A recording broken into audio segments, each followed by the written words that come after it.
राजा और परी।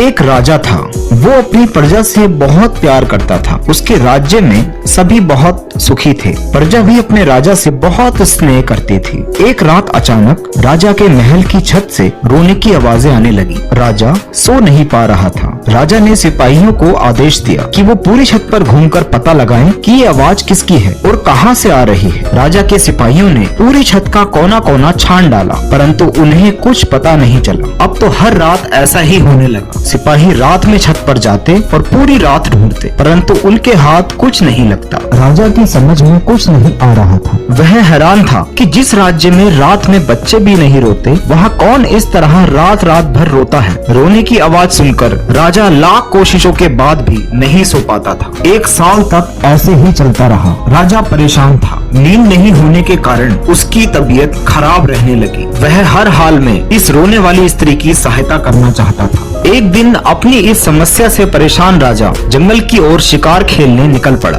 जंगल में उसने एक आश्रम देखा। आश्रम में हिरन और एक शेर का बच्चा एक साथ खेल रहे थे। यह देखकर राजा आश्रम के अंदर चला गया। वहाँ उसने एक साधु को ध्यान मग्न देखा। राजा उन्हें प्रणाम करके वापस जा रहा था कि साधु ने आंखें खोली और बोले, राजन सोना चाहते हो? ये सुनकर राजा हैरान रह गया और साधु के चरणों में गिरकर रोने लगा। साधु ने राजा के सर पर हाथ फेरा और बोले, अगर नींद आ रही है तो सो जाओ। जब सोकर उठोगे तब मैं तुमसे पूरी बात सुनूंगा। राजा को अचानक नींद आ गई और वह सो गया। अगले दिन जब वह सोकर उठा, उसके शरीर में एक नई शक्ति का संचार हो चुका था। राजा ने साधु को धन्यवाद दिया और अपनी परेशानी का कारण बताया। साधु ने कहा, राजन मैं तुम्हें दिव्य दृष्टि देता हूँ। इससे तुम रात में दूसरे लोक के प्राणियों को भी देख सकोगे, लेकिन तुम्हारा काम हो जाने पर ये दृष्टि मेरे पास वापस आ जाएगी। राजा बहुत खुश था। साधु को धन्यवाद देकर राजा महल की ओर वापस चल दिया। रात होते ही राजा महल की छत पर जाकर छुप गया। जब रोने की आवाज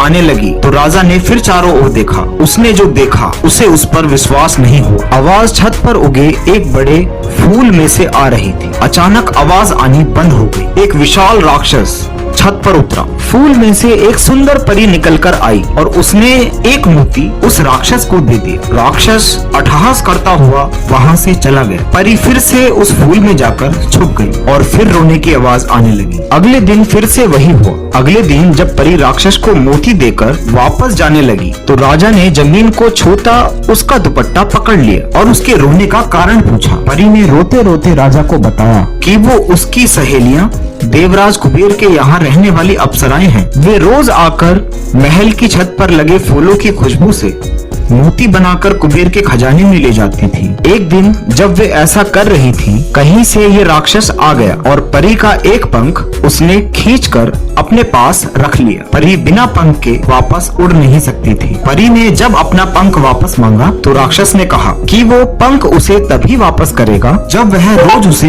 एक मोती बनाकर देगी, और जब उन मोतियों से राक्षस के महल का कुआं भर जाएगा तब वह ये पंख उसे वापस कर देगा। इसीलिए परी रोज रात को जोर जोर से रोती है। यह सुनकर राजा को बहुत दुख हुआ। उसने परी को वचन दिया कि राक्षस से उसका पंख वापस दिलाने में वह उसकी मदद करे। अगले दिन जब राक्षस वहाँ आया तो राजा उसके रथ में जाकर छुप गया। परी से मोती लेने के बाद राक्षस एक बहुत ऊंची पहाड़ी पर बने महल में चला गया। राजा ने छुपकर परी का पंख पूरे महल में ढूंढा। परी का पंख राक्षस ने एक ऊंचे गुंबद में रखा था, जिसकी रक्षा 7 फन वाला नाग करता था। राजा ने छुपकर पंख चुराने का फैसला किया। रात में जब राक्षस परी के पास जाता था, नाग की आंखों में से आंसू निकलते थे और वह खूब रोता था। यह देखकर राजा असमंजस में पड़ गया।